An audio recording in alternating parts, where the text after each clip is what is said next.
increase basically the awareness about the food safety within the food industry. Most of the industry struggle with the idea on how to implement, what are the requirements, and how to choose the right standards that's required for their setup. In today's conversation, we will try to answer some of the questions in the context of the accreditor, certifier, and the implementer. We will start with the introduction with of our panelists today. So today we have with us Dr. D.V. Darshani, who comes with 30+ years of experience in farm and food industry, out of which 25 years is completely with Coca-Cola company around the globe, Asia, Europe, and US. He is a senior advisor for FSSC, SWA, and region chair for ISBT. Welcome, Dr. Darshani, to our food safety conversation today. Thank you. Next, we have Mr. Munesh Kumar, Head of Food Certification at TUFSUD South Asia Private Limited, one of the leading certifying bodies that we have in India and world around. Mr. Munesh comes with a rich experience of 20+ years in both implementing the standard at his early stages and now ensuring that the food businesses are certified for various food standards across the globe as well. So welcome, Mr. Munesh, to our... Thanks, Sarika. Yeah, so finally we have Susan Daniel. Susan is Executive Director at Tastemaster Flavors Private Limited. It's an 18-year-old company supplying flavors to food, beverages, and pharma industries. Susan has played a key role in building this world-class company that she has. Susan is a graduate in business with the University of Technology, Sydney, but she comes with an experience, comes with a family background where she had food technologist. So she oversees the company's finance, administration, HR, and marketing functions. So welcome, Susan, to our platform today.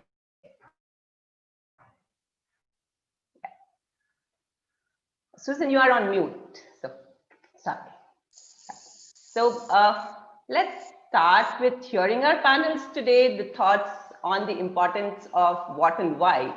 Today being the World Standard Day, and every Wednesday, second Wednesday of the month, we do have this food safety conversation. So it's a coincidence on the World Standard Day, we get to talk about the standards and what and why of the standards and vice versa. Food safety. So we will start with Dr. Darshani. Dr. Darshani, what is your take on why do we need standards? Okay, so first of all, Sarika, thank you very much for inviting me along with Mr. Munesh and Ms. Susan. I really would like to enjoy talking with this panel together. So your question is about what and why of standards, and then we'll talk about the food safety. So if you look at standards,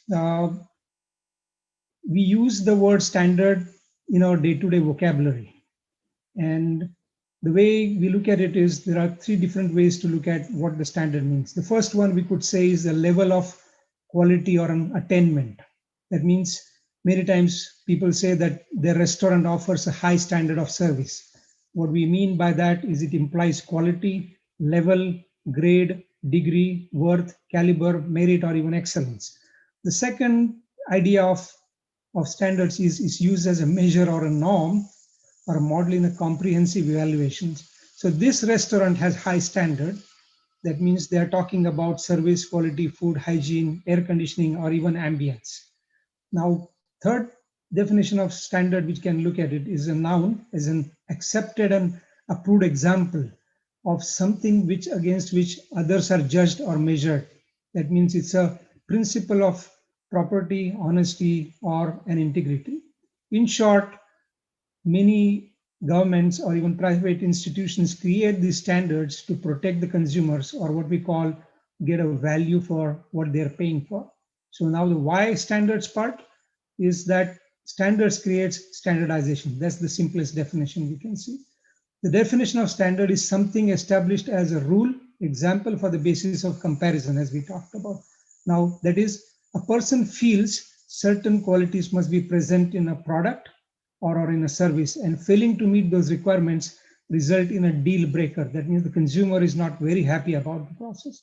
Now, on the emotional level, some of these standards are inflexible and they do not mix up between standards and specifications. Now, some of them are interchangeable definitions. Now, we also hear many times that there are public standards. Now, public standards are typically set by the governments, and then the authorities convert them into regulations, and then they are implemented. And then there are private standards, which are voluntary, typically created by a group of people, or I would say that institutions, those who would like to create certain standards for the public. Now, when we talk about the food standards, these refer to the formal documents containing requirements that food or the food processors have to comply with to safeguard human health. Now, they are implemented by authorities and enforced by the law and are usually developed and published under the auspices of national standards body. Now, typically, there are also private standards which are highly accepted in the local as well as the international markets. Now, what I see is that there are a couple of benefits of having standards. Now, first of all, it increases the quality of life. That means it gives better grade of products and safe products which are made available to the consumers. Second, I would say is that it supports the economy. That means the good products fetch better prices in local and international markets, and that's why many companies go for it. And third one is it improves the resilience. What does this mean is that it creates a positive competition amongst the players which keep us up to date. That means there is always something new gets added to these standards, which is in line with what's going on in the local markets or international markets. Now, standards also protect the environment. Now, environmental standards promote the best practices. The examples are like ISO 14000. And then, for example, typically in food industry, we talk about ISO 22000 as the standard, which sets out the requirements for food safety management systems and can be certified to it. It maps out what an organization needs to do to demonstrate its ability to control food safety hazards in order to ensure that the food is safe. Now, the FSSC, the organization which I represent, have food safety system certification called as FSSC 22000, which is a scheme which offers a complete certification scheme for auditing and certification of food safety management systems. Now, also it offers food safety and quality management system. So there are many organizations, those who not only go for quality certification, they also go for food safety certifications. So if you look at what's and how's, I think there are lots of things which are being talked about, that the standards are really helping raise the standards of the people as well as the country.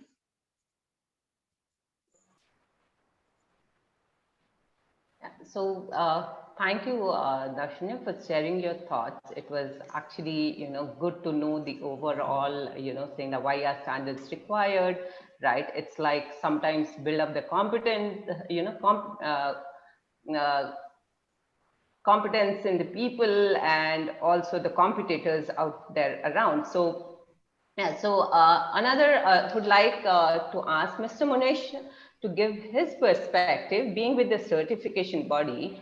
Do you really think we need so many standards? Can we just not have one standard? And is there some kind of preference among the customers, saying that which standard they want to go for? Sarika, first of all, thank you very much for organizing this kind of panel discussion, especially on World Food Standard Day. So thank you so much. And it's my pleasure to join panel with Darshini as well as Sufyan. So thank you very much. So coming to your question, do we really need so many standards? Can't we have a one standard? And or is there some kind of preference by the market? My understanding is first of all, I really appreciate this question because even as a CB representative, most of the time organization asks me like what kind of standard we should choose for certification, even it's at the inquiry stage or it may be at the time of audit also. So it's always a question for organizations to choose the right standard for certification. But practically, if you take my opinion, like it's most of the time it's beyond the customer hand who can choose the standard they want to certify, because most of the time it is decided by the customer where they are supplying the product. In food business operator, they are giving their product, and in which market they are supplying the product in the world. So depending, considering that business continuity, they force to choose a standard basically. And but in my opinion, if we choose a globally acceptable standard, for example, GFSI approved standards, then it enables a trade more easy and transparent, giving confidence to all interested parties in the supply chain, and it enables us for the smooth flow of the product in the international market. So, globally acceptable standard always help the organization to maintain a good level of requirements, standard implementation, as well as to reach out the customers in the global market. So that should be our first thought when we choose the standard for certification. Because the other reason is each region of the world, I mean, they have different kind of requirement for the certification to be done by their supplier. Even till date, it starts from HACCP certification to any GFSI approved standard. It's maybe FSSC or other standards like IFS, SKF, or BRC. But different part of the world still they choose to have different kind of standards for business continuity. Even some of our clients, like they have all the series of certification, HACCP, ISO 20000, then FSSC 20000, and then BRC also, because they are catering in almost all the part of the world.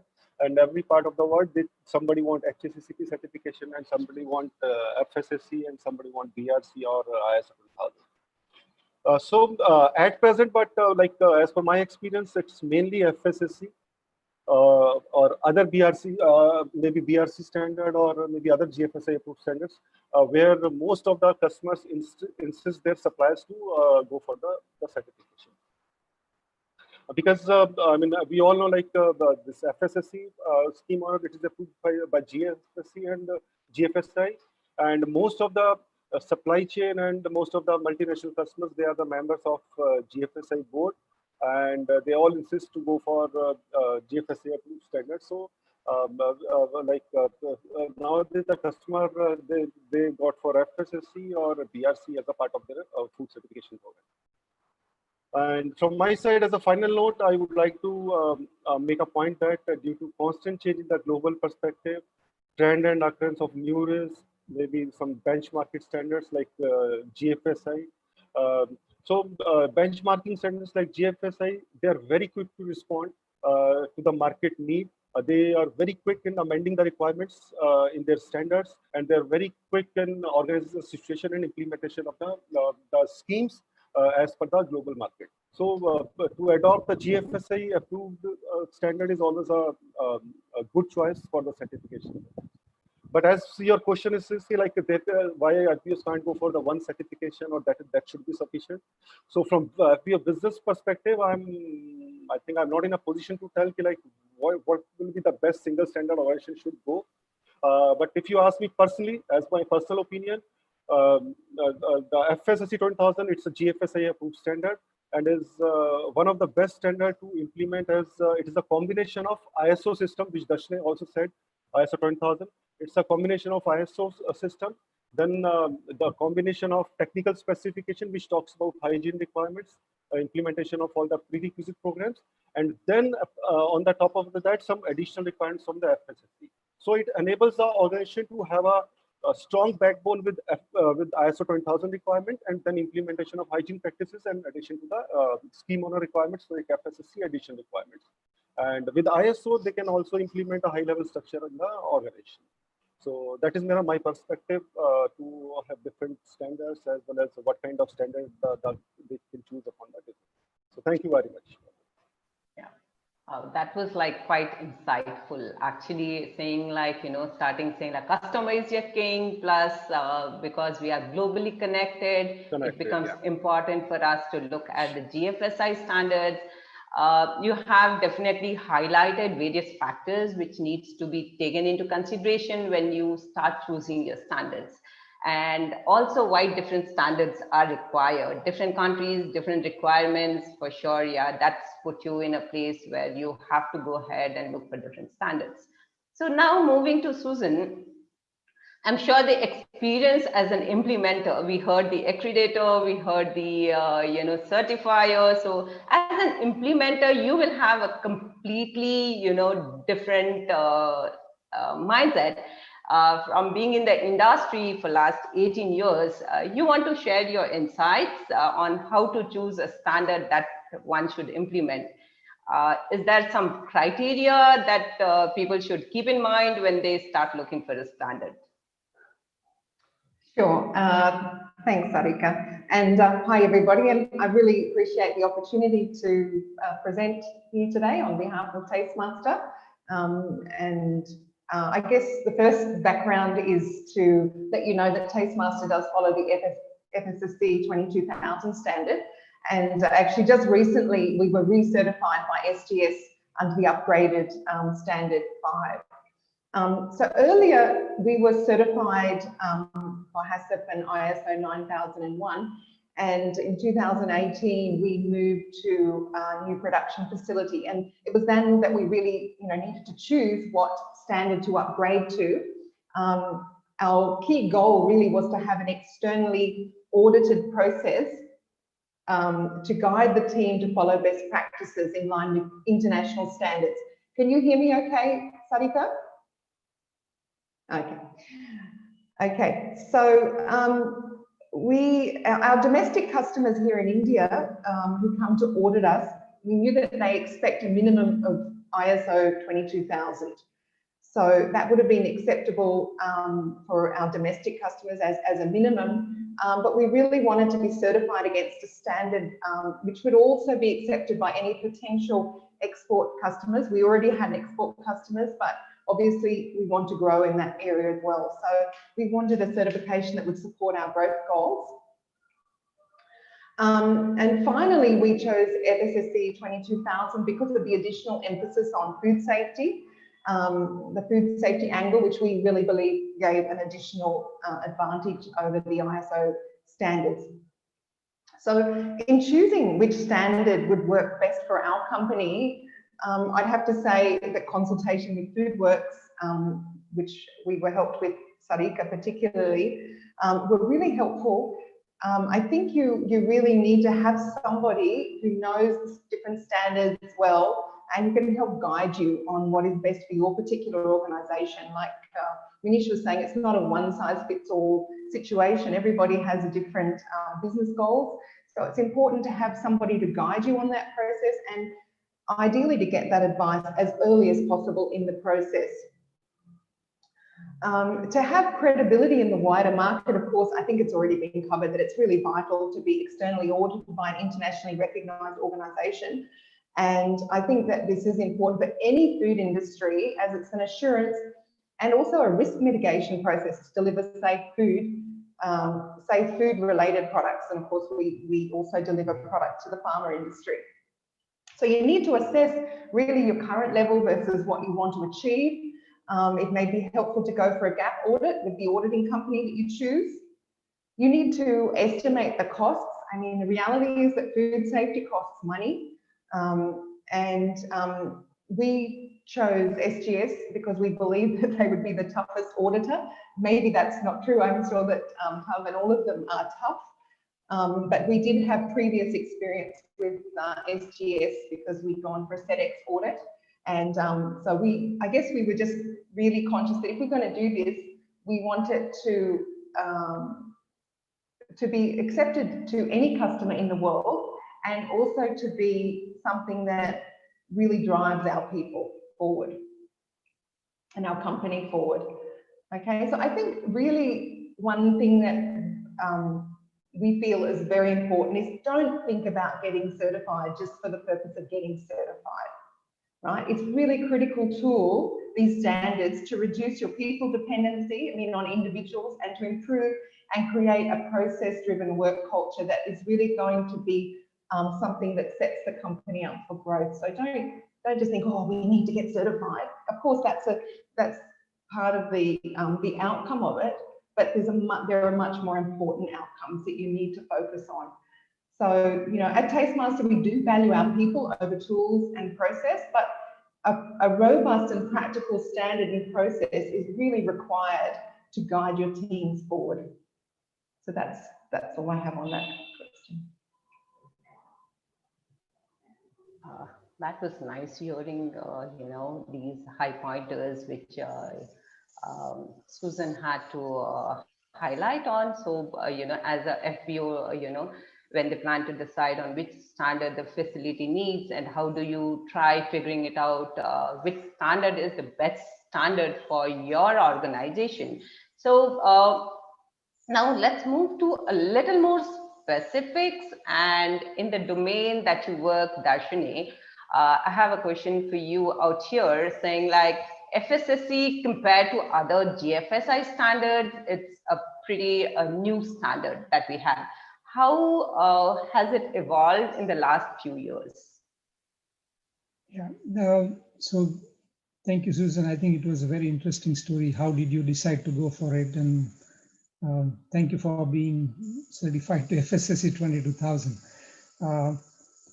The story of FSSC 22000, I have two perspectives. One, when I was on the board of GFSI between 2010 to 2013, there was a time I could see a lot of new scheme owners who could come and submit their schemes in terms of certifications. And FSSC was extremely resilient, and FSSC Foundation was very quick in doing the changes the way GFSI wanted, and they were always ahead and moving faster. So besides that, what we're seeing nowadays is the third-party verifications and the certifications to the food safety standards is getting wider and growing trend in the food industry now. Now, this means that for the businesses to remain competitive, they must increasingly adopt certified standards and subject to the food safety audits on a regular basis to maintain the certification. Now, this is the business opportunity FSSC Foundation has seen. So in terms of new, I would say that FSSC is just 10 years young, I wouldn't say old, and has gotten very much popular in just last 10 years. And in a short time delivered more than 22,000 certificates. So to the name 22,000, they just passed the mark of 22,000 certificates last year. Now, the FSSC was basically developed through extensive and open consultation with many global stakeholders. And the scheme uses international and independent standards such as ISO 22000, ISO 9001, ISO TS 22003, and technical specifications for the sector-specific prerequisite programs, which we call it as PRPs, and ISO TS 22001. Now this adaptability of FSSC 22000, although it's been new, they have been listening to the market and adapting to those changes to what customers are requiring. And that's what is helping them to get evolved faster. And along with, I would say in the 10 years, they must have almost launched 10 different programs by now. And we'll be talking about some of them later today. So now, besides these standards, the scheme owners also call FSSC additional requirements, which can be found in the scheme document. That's why, I think why people are preferring is that whenever there's an issue about food safety coming, it's not just about manufacturing, it could be about food defense, it could be food adulterations, and those are all the new elements which get incorporated in those schemes very quickly. And that's why it gets very popular amongst the users. Now, these standards routinely go through evolutions, and that's where sometimes there's a pain in terms of upgrades for many organizations, that there's always a next version waiting for people to be looked into and modify their requirements and get them recertified in the next year. So in terms of, I would say, within 10 years, although they have created major focus on manufacturing and some of the other areas, the future focus is they're realizing is in the catering, retail business, transportation and storage, These are the new focus areas because these are the weak links in the supply chain of the food to the consumers.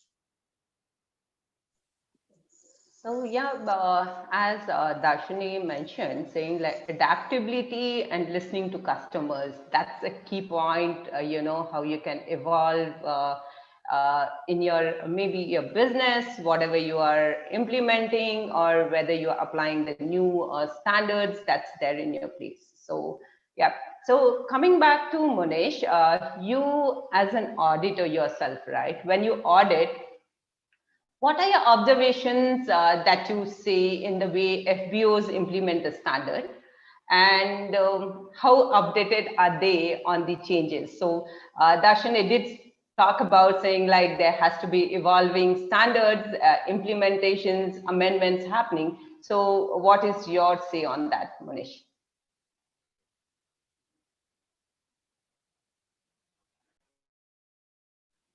Munish? Okay.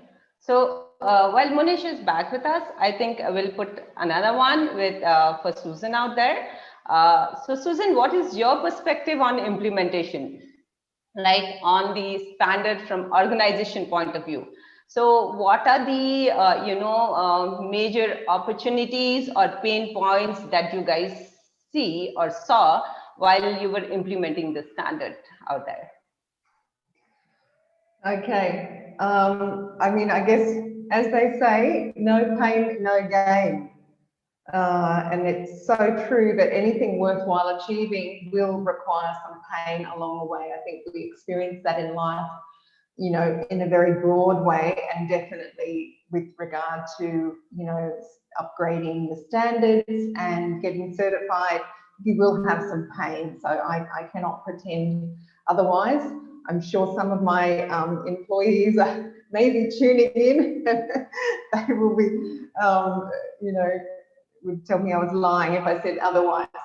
Okay, your documentation, of course, will definitely increase, and we have had to increase resources in some areas to be able to manage the requirements. Not a lot, but some additional resources. But there were upsides of all of this. Now all of our approved process documents are stored online, and with the COVID pandemic, certainly that has made it a lot easier for us to manage things with some managers working from home. So, only the document printing and display required to be done on site. So, of course, one other key pain point, I'll be talking about a few, is bringing all production staff up to speed with the new standard. It requires frequent training, and, people have different levels that it really requires a lot of attention training. So we also regularly send all our production staff for POSTAC training apart from FSSC, which is really helpful. I think, as I said before, an external consultant is really important to guide the process and to help you manage your pain, especially for small to medium companies. And FoodWorks have provided our company with a lot of guidance. I wouldn't say they've made it a pain-free process, but I think we would have really struggled to get there without having a good consultant like Sarika on board. And I'm not just saying that because, she invited me here. That's just a fact that I thought I should share with you in trying to manage an upgrade of your standards. It really does require a significant investment of time from a number of staff members who, in our case, had to multitask to cover the requirements. It's not like you're just going to get some person, hire some person, and he's going to do it for your organisation. It's just totally that, of course, cannot happen. You do need someone, though, in your organisation who is really going to project manage and to drive the organisation forward. And we had, a good person to do that and coordinate a lot with a consultant. But there will be a lot of extra effort and teamwork required, especially from your technical head, supply chain head, QC, production manager. All of these people in our organisation had to be very involved. Even our managing director and myself have been involved in many aspects. And it also required some effort from, our HR manager. So our QC manager and supply chain manager formed the food safety team, and I mean, sorry, they together did the team lead job, leading to the audit. Many resources, you have to put in significant time and energy in upgrading your processes systems. So, and of course, then it has to be maintained and followed. It's not just, oh, okay, we've been certified now. You have to be following those systems. So you have to really be prepared for that. The other thing is that, you know, we had to make various upgrades to our infrastructure as recommended by the auditors, all of which cost money. But I think in all cases that these were things which made sense for us in the long run anyway. And, you know, we had moved into a new facility, so it was a good thing to upgrade. Of course, you know, for example, you know, we had to do a double shutter system to control unwanted entry of dust or people from one area to another. We updated uniforms, many different things that we had to invest in. But I'd have to comment that many of these investments have paid dividends in having our company much better prepared for the pandemic, which of course none of us actually expected when we did it, that this pandemic was going to come along. But of course, there have been very helpful sanitisation precautions which were already put in place. So far, we have no cases in the company and hope that we continue. So it just really, I think we felt so much better.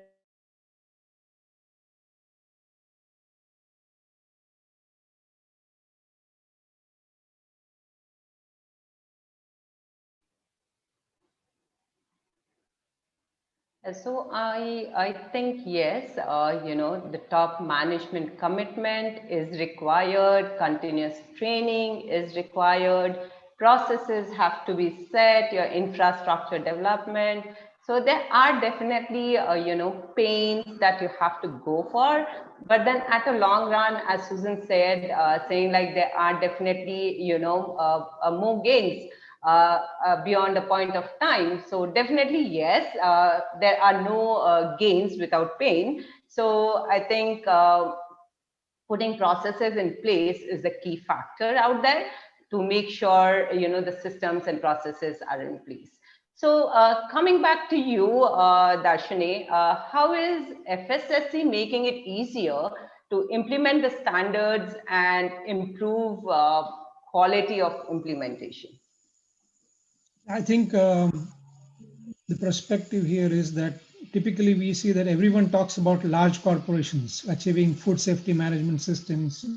Now the next question is, okay, once all these large companies achieve, can you hear me? Okay, so what about the medium and small enterprises? They are the backbone of the industry and the governments, because they are the ones, those who are also supplying to the large corporations and keeping the supply chain going. So FSSC 22000 has launched a development program, and one of the strengths of this FSSC development program is the flexibility it offers. Now, the MSMEs, medium and small enterprises, can start this program at basic level or even go to the intermediate level. And within the program, they can choose to proceed to the level they want to on their needs and needs of their clients. Now, with this program, the FSSC Foundation further supports and improves the food safety worldwide. Now, FSSC development program is applicable to the food retailers and food service. And in terms of that, we can take example like artisan food manufacturers and even startups or manufacturers of food products for the delivery of restaurants or even the retail. Now, FSSC development program provides this two-level approach to support food retailers and food services to deliver safe food and elevate the compliance. Now, one of the fundamental thing on this development program is it's aligned with Codex, HACCP, JFSI, FSSI, Global Market Program, and fits into FSSC structure.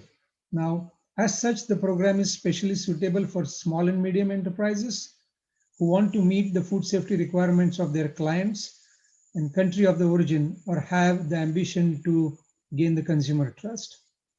Now, organizations that conform with the FSSC development program requirements have added benefits of being listed to the International Public Register on the FSSC website. That means their international customers or even local customers can see if these small and medium enterprises are certified to a certain level.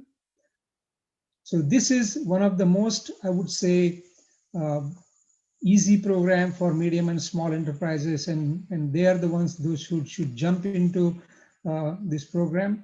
And I would also say this is one of the most affordable program, which is also created by the FSSC Foundation, wherein they are not charging their fees at this stage. That means the program is almost free, except they need to pay for the certification audit, which reduces the cost for them and allows them to get to the next level and compete in the international markets or even in the local markets. Okay. So yeah, I think there's like, a great market out there for the MSMEs to go ahead and implement FSSC. I think right time for the guys who are here as MSMEs to go ahead and take up this opportunity. So coming back to Munish, so this is for you, Munish, saying like Yeah. you have been now auditing these food businesses that's there. So what are your observations in the way FBOs implement the standards? And as Darshini was talking, saying like there is continuous evolving standards, new versions coming in. So how updated do you think the FBOs are on these changes? Sarika, in this regard, I can say like all food business operators, they have an intent to improve their food safety standards, whatever they operate to choose for that.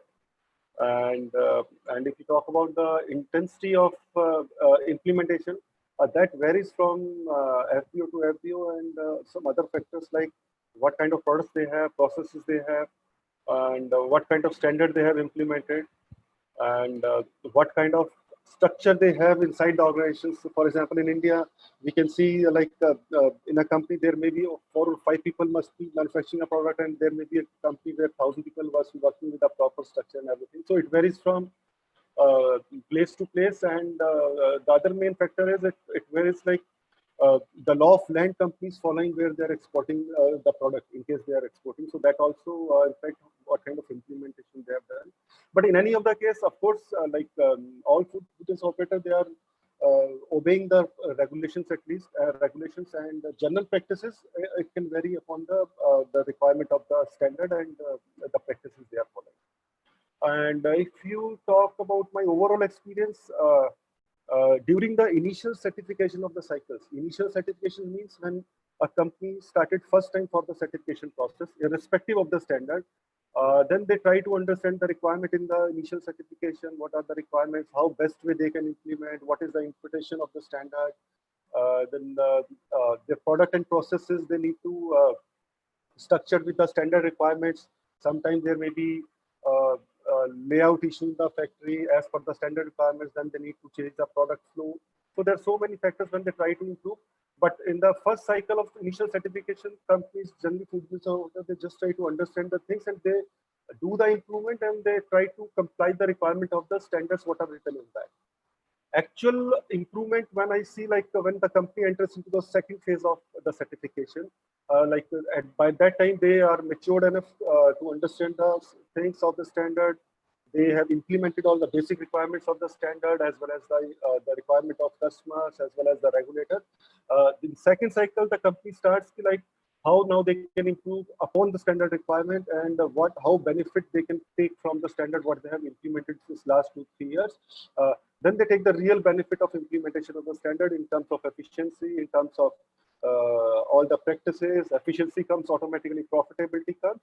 So in second cycle of the certification, I see the real benefits to the company regarding from the standard certification. Just to sum up, I can say like the implementation of food safety systems, it's a continual improvement, and there is always a room for improvement. And like as you have asked, how they get updates on the changes in case there is changes in the standard requirements or other things. So nowadays, I see most of the companies they are registered with the scheme owners itself. For example, if you talk about FSSC 20,000, so anybody can register to FSSC 20,000 with a scheme owner, and you can get updates whenever they do any changes to their standard or any guideline, any interpretation. Whenever they do the changes, immediately you will get a mail alert, and then you can read it. And the most best part of this the scheme is all the guidance documents are freely available on their website. At one point of time, you are getting the alerts from the scheme owner, and you can get you are getting freely available documents in terms of the guidance thing. So in this thing, they get updates, and then they read the guideline, and then they implement the requirements, whatever changes are there in the standard. So this is my experience for the question which you asked. Okay. So so Munish, the next one again to you as well, saying like you said the guidance documents are available and over a period of time, you know, when they start from the first year to the next year to the next year, there is a little bit of improvement. But if you have to look at the maturity level of the FBOs, right, in terms of implementing GFSI standards, how would you, saying like, is there saying like the knowledge improves over a period of time, or are we still lagging in terms of knowledge, implementation? Where are we and how are we? Yeah, Sarika, but yes, as I said earlier also, like organizations maturity comes over a period of time, while like first cycle of certification or second cycle of certification. And so with time, the knowledge level increases. And in India, if you see the basic practices, except some very well organized organizations, like basic practices, you know, in India, maybe the change the mindset of the people, it's a big challenge for the organizations. Then changing the thought of the people, I mean, because their background are not like that, who are acting on the shop floor. So that kind of things takes time in terms of increased level of awareness. The major part is played, in my understanding, the major part is played by the organization themselves through their competence, their capacity building programs in the organizations, and through the adoption of the basic thought process of all the standards, the plan to check it approach it to implement.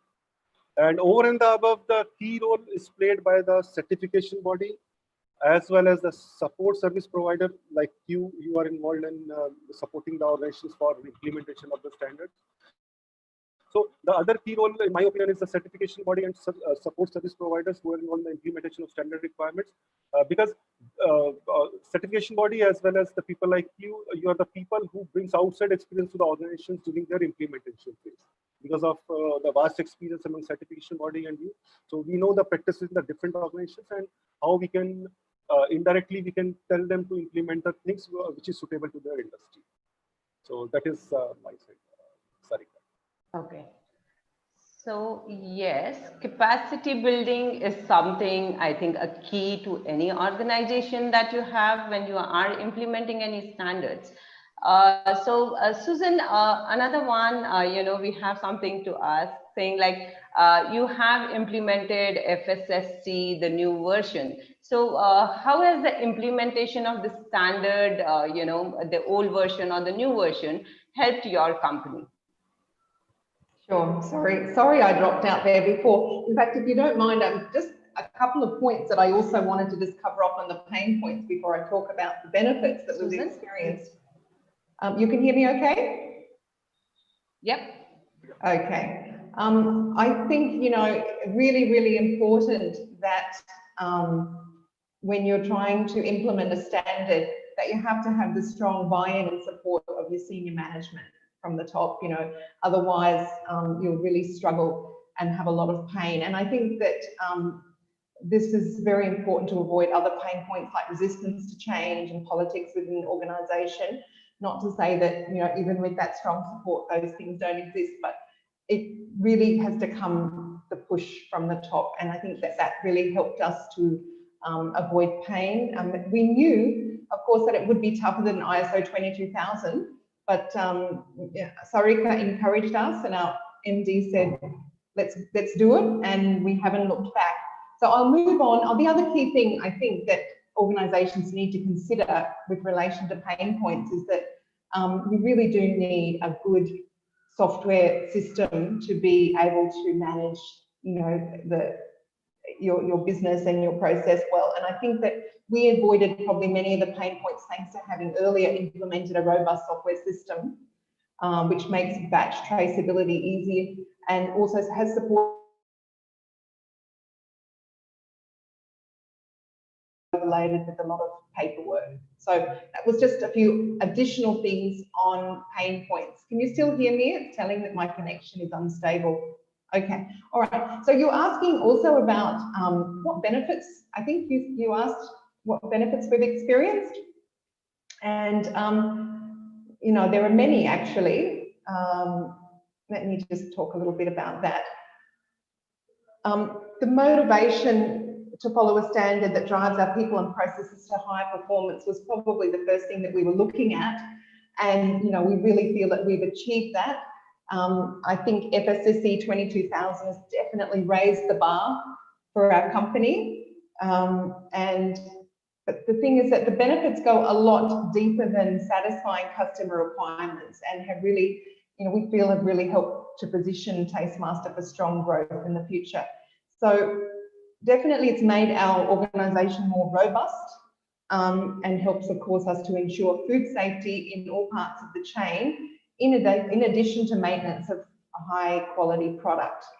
I think really we should think that food safety equals company safety. That's how we think about it. You know, we want the company to be, you know, to have a good future. And if we don't have food safety, then, you know, it's a very risky, your future of any business is at risk, I think. So at Tastemaster, I think now, because of the standards, that we are much more proactive in reducing food safety related risks. The implementation has driven the entire organisation to think and to act food safety, significantly boosting food safety awareness across the board. So FSSC 22000 forced us to analyse many potential risk factors that we wouldn't have normally spent time thinking about and developing strategies to mitigate them. So even, for example, I had to sit along with others and look at the needs and expectations of all interested parties, from suppliers and vendors that we depend upon to our own employees. And it's a really useful activity if we've got any senior management there listening. I would say it is a really useful exercise that we were forced to do, to look at things from their perspective, because if we don't meet the needs and expectations of all these interested parties or stakeholders, it can really end up damaging your business. So these are broader requirements that were in the Standard 5, and I think that they were really good.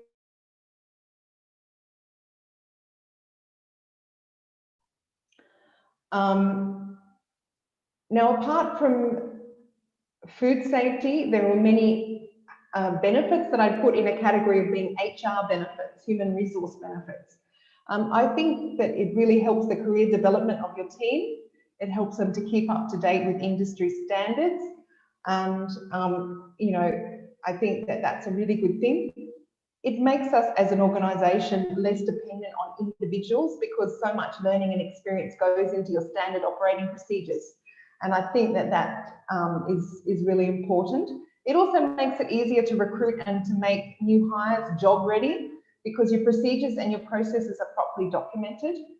And having a process such as it's a mouthful.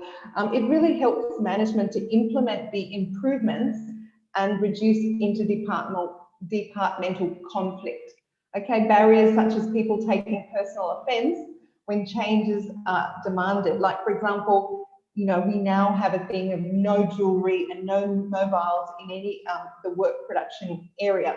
Now, people, of course, are quite attached to their jewellery, maybe their nose ring or whatever it is, and having the mobile phone with them. But doing it through a standard that we're going to be certified against, it really helped to push through those changes, which are really good for our organisation, apart from achieving certification in terms of safety. Not that we have anything against jewellery, but it just, you know, obviously there's risks associated with that in the production environment. In addition to that, it's helped us to set business objectives that support food safety and to track and monitor the achievement of these objectives. And personally, as a shareholder in Tastemaster, it personally gives me a higher confidence level that procedures and processes are being properly followed, irrespective of whether person A or B is on leave. And also, many of the infrastructure and process upgrades that we made for FSSC 22000 have really helped our company in maintaining food safety and employee safety during the pandemic, as I mentioned earlier. And this has been an unexpected but very welcome benefit of having gone through the pain earlier. So I think that pretty much, just check if I have anything else there. Oh yes, last but not least, it definitely helps in marketing your products because FSSC 22000 is a globally recognised standard, and SGS and others, you know, they're known for stringent auditing. Our certification does give customers more confidence to trust Microsoft with bigger and more critical flavour requirements. I mean, we've been working with, you know, with very big food manufacturers, food and pharma manufacturers for a longer time, but I always sense that they tended to give us the smaller parts of business. We're a small company, but this certification does help people to give us, to have more confidence in putting bigger pieces of business our way, which is very important for our growth. And I think also personally as a consumer, now that I'm more aware of the standard, I have more confidence when I see that a company that I'm buying from is certified. I have more confidence in their product, especially during the pandemic when, you know, there's a lot of concern about, you know, the virus being on the surface of goods that you might buy. So I think that kind of covers the different benefits that we have seen and that I personally am aware of. Over to you, Sarika. Thank you, Susan. Thank you, first of all, believing in us, in food safety works, and you know, showing the top management commitment to ensure you know, implementing the FSSC. So next one for you, Mr. Munish, saying like, yeah, what do you see as the role for organization like us in effective implementation of standard? Sarika, in this case, like only thing I think, like the people who are involved in like our certification body or maybe food safety works, those who are involved in implementation of this, as we think and we maintain the high level of standard in implementation as well as the auditing thing, everybody should focus on that part.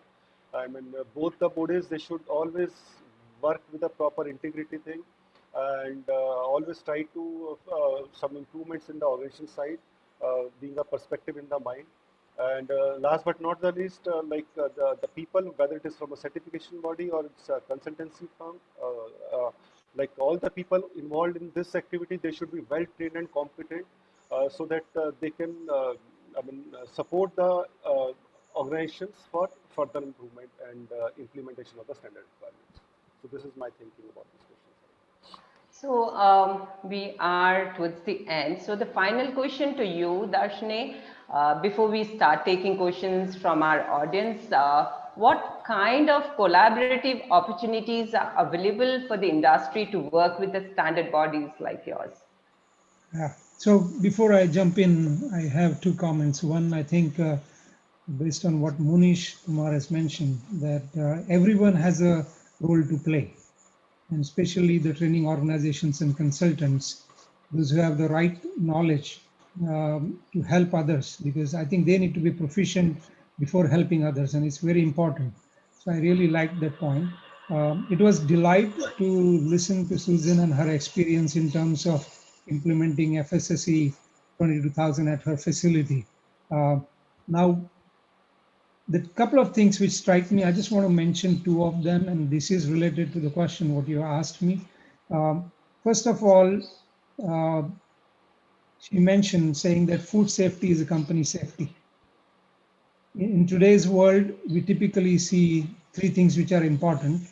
One is safety, and that is linked with risk. That means the safety reduces the risk. She also mentioned about that how the customers are appreciating the importance of certification, even internally, how the management commitment is there in order to drive the certification.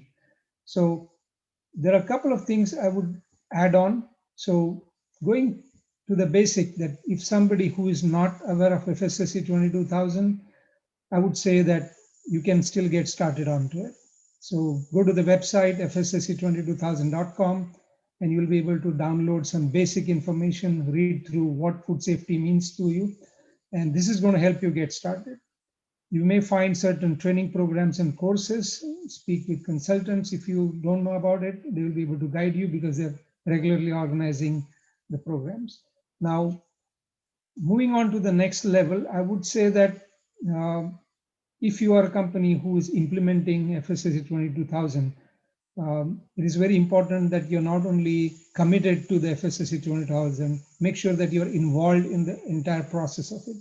Because the crux is that when the things change, you should be able to know that what corrections you're going to make sure that the systems are still working in place, irrespective of the change in the people or the processes. Now, in terms of participation at a much higher level, I would say that you could engage through being parts of the pilots. So typically, FSSC 22000, whenever they are coming with new programs, they are always looking for companies, those who want to be part of those pilots. And that really helps them to find out what are the difficulties or challenges in terms of implementation. And those inputs are very critical and important for the institutions like FSSC. And based on that, those inputs, they make relevant changes so that the standards or the scheme becomes more effective. At next level, if you really want to be, you can become a certification body or a training organizations. There are details available on the website that you can really contribute at the next level. That if you have knowledge, experience, and a team to work with, you could definitely jump into that process. The next higher level, I would say, the way you could participate is that if you believe that there is certain new standard required, which is not available today in the marketplace, and we feel that it's important that this new standard will help the food or the industry, or if there is a gap in that space, then make your recommendations to the management. And management, FSSC Foundation management, is always listening and looking for opportunities to create the new schemes to make sure that the customers get to the next level of standards, what they're looking for. So there are various levels which we talked about. As I said, most important thing, get started. If you're not started now, get more proficient. And if you're already proficient, I would say help others to get more proficient, because we strongly believe that food safety is a non-competitive space. And if you have a knowledge, you should not hold it to yourself.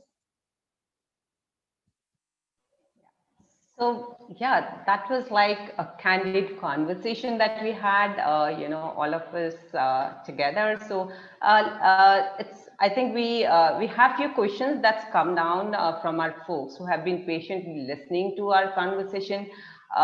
So we'll just put it across few questions that we have. So the first one is for Dr. Darshini. This is from Dr. Sasikant here. How do you see AI and ITS interfacing with GFSI FSSC standards? Yeah, I think not just FSSC, all the scheme owners have jumped on the bandwagon, because it's not about adopting technology. What has happened is that the risks or the challenges of travel to the locations has created a challenge for many organizations to either maintain or lose their certifications. So GFSI came out with a solution that initially they agreed upon in terms of allowing certain percentage of audits to be done through remote assessments. I think when it comes to remote, we have been using Zoom, we have been using webinars, we have been using all those different technologies. I suggest that it's a new era. All these adaptive technologies are going to move faster. It's going to require a lot of training, because one of the thing is that if you use technologies like Google Glass, what you see when you wear it, exactly the auditor is going to see that same thing. You won't be able to shut down that. So it's very important that people get used to these technologies. I'm sure that in the recent future, near future, you will see a lot of adoption of these technologies. A lot of corporations I've spoken to, they believe in these technologies, but they also believe that having a physical presence of an auditor on site is still extremely important from their standpoint. So yes, there will be adoption of technologies. And I think there was a webinar by FSSC very recently, and they are continuing to have the webinars in terms of adoption of remote audits and adoption of technologies. So we are running out of time. We'll have another last one question, and that's from Champavi for Mr. Munish. Client audits are given more priority compared to standard audits. Your views, please.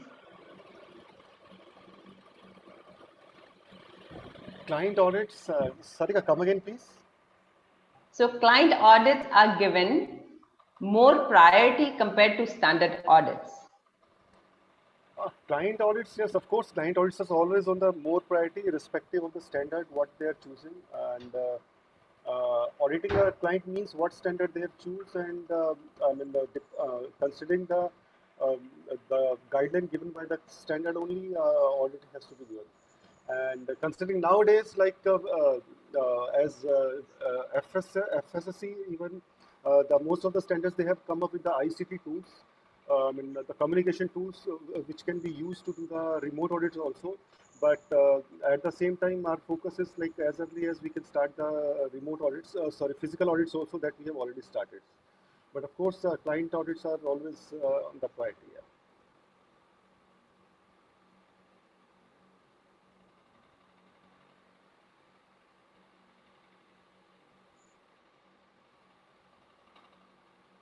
Hello, yes, Sarika. Am I audible?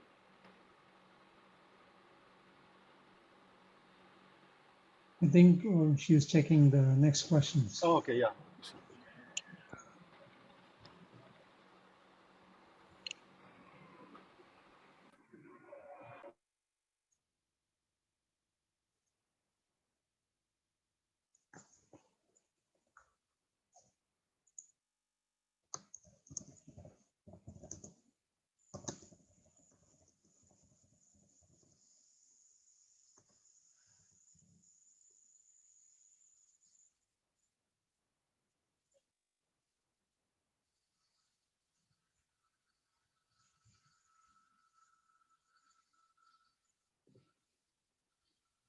It looks like her screen is frozen.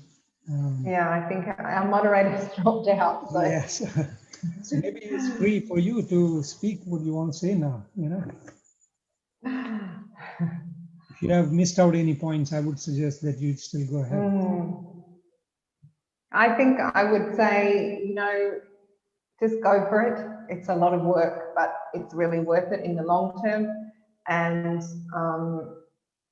it's, there will be a lot of pain points, but get a good consultant and training organisation to help you along the way. Don't try to do it all on your own, because it's really too much. But you feel that it's a big mountain to climb, but with teamwork and assistance, you can do it. I think, I was not as heavily involved in it as many others, but I'm, proud of my team that they've really worked together and achieved it. And of course, the key thing is then continuing to maintain the standards and keep that up. That's all I have to say. I think we have been hearing about the same thing. It's an uphill task, and people get started, and in between they think, why did they start? And at the end, when they achieve it, I think it's a big satisfaction for many companies that they've been able to get there. And that's one of the reasons why FSSC has launched a development program which allows them to achieve the certification in 3 steps. That means the first step, you just do the basic or fundamental stuff, what's required by the law, including HACCP and GMP. And they still get recognized at that level. So people get motivated and then achieve their next intermediate level, which is almost at the level of ISO, and then get to the full certification. So I think there are new models being evolved. So it's great to hear from you.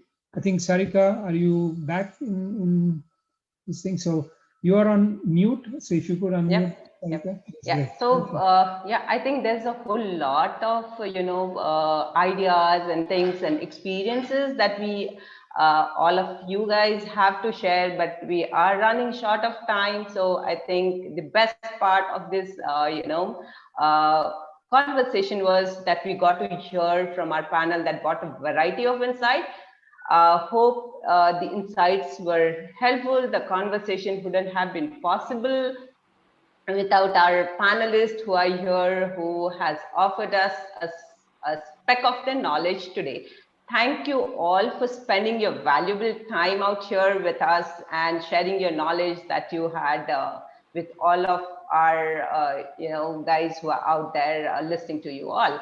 So we had started our this food safety conversation on the World Food Safety Day. That was our first one, and we are into our 6th one. So the recordings for all these conversations can be, you can go back and look at it on our YouTube channel links, to which there, you have the complete conversations if you have missed out earlier. So so next month we will be back with yet another interesting conversation, which we will be talking about building startup in the food business. How difficult is it? What are your challenges to start up a new food business? So do stay updated on our activities. Please don't forget to subscribe to our channel, right? And we are pretty much there on the social media. Do follow us on Facebook, LinkedIn, Twitter, and Insta. And our handle is Food Safety Works. We do regularly share insights, newsletters, news that's going around the world. As a company, we do provide end-to-end solutions for food safety. So while you are here, go ahead, go check out on our website, our journey. Please visit our website, www.foodsafetyworks.com. And while you are there, don't forget to subscribe to our newsletter. So thank you once again, Dr. Darshini, Monish, Susan, for joining us. Have a good rest of the day and wishing you safe times ahead. Thank you so much. Thank you. Thank you, Sarika. It's a pleasure. Thank you. Have a good morning. Yep. Good morning to you, Dr. Darshini.